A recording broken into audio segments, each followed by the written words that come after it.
മീനാക്ഷി ടെലിവിഷനിൽ അത്രയും ഷൈൻ ചെയ്ത് നിൽക്കുന്ന ടൈമിൽ മീനാക്ഷി എടുത്ത് ഒരു ബോഡി ഷേമിങ് സംതിങ് റിലേറ്റഡ് കാര്യം പറഞ്ഞിട്ടുണ്ടായിരുന്നു. ഫഹദ് ഫാസിലിന്റെ മോളായിട്ട് അഭിനയിക്കാൻ നീയോ എന്നുള്ള രീതിയിൽ അതാ കേട്ട ടൈമിൽ മീനാക്ഷിക്ക് എന്താ ശരിക്കും തോന്നി? കാരണം അത്രയും നമ്മൾ നോക്കുമ്പോൾ ഓക്കെ നമ്മുടെ ആഗ്രഹങ്ങളൊക്കെ സാധിച്ചെടുക്കുന്നു, ടെലിവിഷൻ സ്ക്രീനിൽ നമ്മളെ കാണുന്നു ആൾക്കാർ ഇപ്പം ബിഗ് സ്ക്രീനിലും കണ്ട്, ഐ മീൻ OTT കണ്ട് ഫഹദിന്റെ മോളായിട്ട് അഭിനയിച്ച ആ ഒരു ലെവലിൽ മീനാക്ഷി നിൽക്കുമ്പോൾ പെട്ടെന്ന് മീനാക്ഷിയുടെ ഫ്രണ്ട്, ലൈക് മീനാക്ഷിക്ക് വേണ്ടി ഹാപ്പി ആവേണ്ട വ്യക്തി she was not my friend basically. She was just my like schoolmate, classmate പോലെ, schoolmate or something. മറന്നു. ആ ഒരു അതൊക്കെ ടൈമിൽ ഞാൻ മറന്നേ പോയി. അതാ ഞാൻ പറഞ്ഞു, എനിക്കൊക്കെ 100 കാര്യങ്ങളൊന്നും ആലോചിക്കാൻ വേണ്ടി ചെയ്യാം, ആരാന്ന് പോലും ഞാൻ മറന്നു. ആ ഒരു ടൈമിൽ എന്തായിരുന്നു പെട്ടെന്ന് അത് കേട്ടപ്പോഴത്തേക്കും തോന്നിയത്? പുള്ളിക്കാരുടെ സംശയം എന്തായിരുന്നു, ഞാൻ ഫഹദിന്റെ മോളായിട്ട് ഞാനോ? അതെ ഞാൻ. കണ്ടില്ലേ, കണ്ടപ്പോ സംശയമൊക്കെ മാറിയില്ലേ? എനിക്കത് തന്നെയല്ലോ എല്ലാവരുടെയും സംശയം, ഞാൻ ചെയ്യുന്നുണ്ടോ? അത് നീയോ? ആ ഞാൻ കണ്ടില്ലായിരുന്നോ? അത്രേ ഉള്ളൂ. നിങ്ങൾക്ക് പല സംശയങ്ങളും ഉണ്ടാവും. ഐ മീൻ, പറ്റില്ല എന്ന് പറയുന്നവരോട് പറ്റും. Hey, like I have proved it. Actions വഴി എല്ലാം പ്രൂവ് ചെയ്ത് ആൾക്കാരുടെ ആ ഒരു നെഗറ്റീവ് ആയിട്ടുള്ള നോഷൻസ് എല്ലാം ബ്രേക്ക് ചെയ്ത് കൊടുത്തോണ്ടിരിക്കല്ലേ. അത് കിട്ടിയോ എന്നൊക്കെ? ആ ഞാൻ സിനിമ കണ്ടില്ലായിരുന്നോ?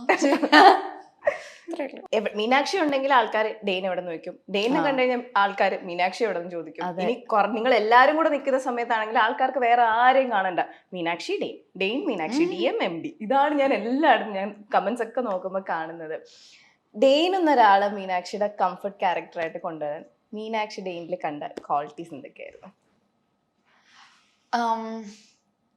മേ ബി എനിക്ക് തോന്നുന്നു അവൻ ഭയങ്കര ഫണ്ണിയാണ്. നമുക്ക് ജോക്സ് ക്രാക്ക് ചെയ്ത ആളുകളിലേക്ക് എത്താനുള്ള ദൂരം വളരെ കുറവാണ്. ബിക്കോസ് നമ്മൾ തമാശ പറയുന്നവരുടെ അടുത്ത് നമ്മൾ കൂടുതൽ ടൈം സ്പെൻഡ് ചെയ്യും. പിന്നെ നമ്മൾ മനഃപൂർവ്വം സ്പെൻഡ് ചെയ്ത ടൈമും അല്ല. ബിക്കോസ് നമ്മൾ കൊറോണയുടെ സമയത്താണ് അവിടെ ഷൂട്ട് ചെയ്തിരുന്നത്.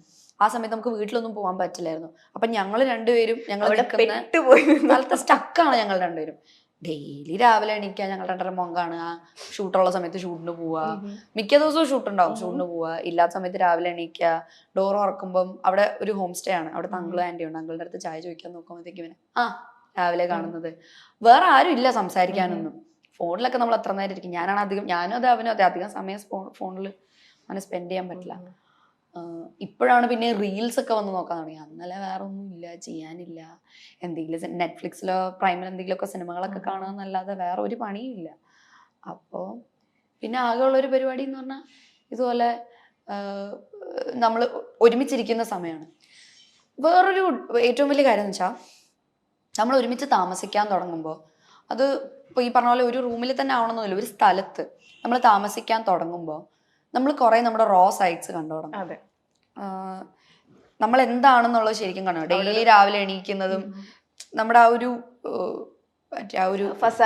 ഗോട്ട് റെഡി ഫേസ് അല്ലാതെ ആ ഒരു ഐസ് ബ്രേക്ക് ഭയങ്കരമാണ്. അപ്പം അത് ഞങ്ങളുടെ ഇടയിൽ ഉണ്ടായിട്ടുണ്ട്. അപ്പം വി ഗോട്ട് ലൈക്ക് കുറേ plenty of time to spend. നമ്മൾ കുറെ കാര്യങ്ങൾ സംസാരിക്കും. ഞങ്ങൾ രണ്ടുപേരും ആണെങ്കിൽ മറ്റേ കെട്ടുവിട്ട വട്ടം പോലെ ഞങ്ങള് എന്തെങ്കിലും ഒരു ടോപ്പിക് കിട്ടിയാൽ ലിങ്ക് ഞങ്ങൾക്ക് രണ്ടുപേർക്കും കഥകളുണ്ട് പറയാൻ. ഞങ്ങൾക്ക് രണ്ടുപേർക്കും കുറെ കഥകളുണ്ട് പറയാൻ. എന്തെങ്കിലും ഒരു ടോപ്പിക് തുടങ്ങിയടാ, എന്നിട്ട് തുടങ്ങിക്കഴിഞ്ഞാൽ അവനും ഉണ്ടൊരു കഥ, അതിനെ ലിങ്ക് ചെയ്ത് പോകുമ്പോ എനിക്കും ഉണ്ടൊരു കഥ. ഞങ്ങൾക്ക് രണ്ടുപേർക്കും കഥ പറച്ചില്ല. ഞങ്ങൾ രണ്ടുപേരും ഫുള്ളിരുന്ന് ഇങ്ങനെ പോയിക്കോട്ടെ. ഞങ്ങൾ കുറേ നേരമൊക്കെ സ്പെൻഡ് ചെയ്ത സമയങ്ങളുണ്ട് ഇങ്ങനെ വർത്താനം പറഞ്ഞു രണ്ടുപേർക്കും കുറെ ഉണ്ട് പറയാനായിട്ട്. അതുകൊണ്ട് അതാണ് ആ കംഫർട്ട് സോണിലേക്ക് വരാനുള്ളൊരു കാരണം. ഡെയിനെ ആദ്യം കണ്ടപ്പോഴത്തേക്കും മീനാക്ഷിക്ക് തോന്നി ആ ഒരു ഫസ്റ്റ് ഇംപ്രഷൻ എന്തായിരുന്നു?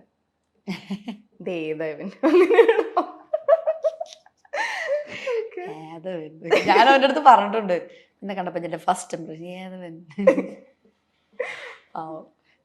അത് കഴിഞ്ഞിട്ട് ഞങ്ങള് നായികയിൽ സംസാരിച്ചപ്പോ ഇവനെന്തോ എന്നോട് പറഞ്ഞൊരു കാര്യം എനിക്ക് അത്ര എനിക്കത്ര ഇതായില്ല. അത് ഞാനോട് അങ്ങനെ ഞങ്ങൾ പിന്നെ അധികം ഫ്രണ്ട്സ് ഒന്നും ആയിട്ടില്ല. ഇവൻ അങ്ങനെ നായികയിൽ കണ്ടസ്റ്റൻസിനോട് അധികം സംസാരിക്കില്ലായിരുന്നു. അത് കഴിഞ്ഞ് പിന്നെ ഉടൻപണത്തിൽ വന്നു കഴിഞ്ഞിട്ടാണ് എന്തായാലും സംസാരിക്കണമല്ലോ, കാരണം നമ്മൾ രണ്ട് മാത്രമേ ഉള്ളൂ. സംസാരിച്ചാണ് നമ്മൾ പറയില്ലേ, ഈ ആദ്യം നമുക്ക് കാണുമ്പോൾ അത്ര ഇൻട്രസ്റ്റിംഗ് അല്ലാത്ത പേഴ്സൺസ് പിന്നെ നമ്മുടെ ലൈഫിൽ ഭയങ്കര ഇമ്പോർട്ടൻ്റ് ആവും. അതുപോലെ ഡെയിനിൽ മീനാക്ഷിക്ക് ഏറ്റവും ഇഷ്ടമുള്ളൊരു കാര്യം, ഒട്ടും ഇഷ്ടമല്ലാത്തൊരു കാര്യം? ഇഷ്ടമുള്ള കാര്യം ഈ പറഞ്ഞ പോലെ he's a wonderful person to spend time with. ഭയങ്കര ഫണ്ണിയാണ്, ഭയങ്കര ജോക്ക് ക്രാക്ക് ചെയ്യാന്ന് പറയുന്ന ഒരാളുടെ ക്യാരക്ടറിലെ ഒരു ബോണസാ എന്നാണ് എനിക്ക് തോന്നുന്നത്. എനിക്ക് തമാശകൾ കേട്ടോണ്ടിരിക്കാനും ഭയങ്കര ഇഷ്ടം. അവൻ ഒത്തിരി തമാശകൾ പറയും. എന്തെങ്കിലുമൊക്കെ ഇപ്പം അബദ്ധങ്ങൾ ഉണ്ടെങ്കിൽ അവൻ സമ്മതിച്ചു തരും. അവന്റെ കുറവുകൾ അവൻ തമാശകളായിട്ടാണ് പറയുന്നത്.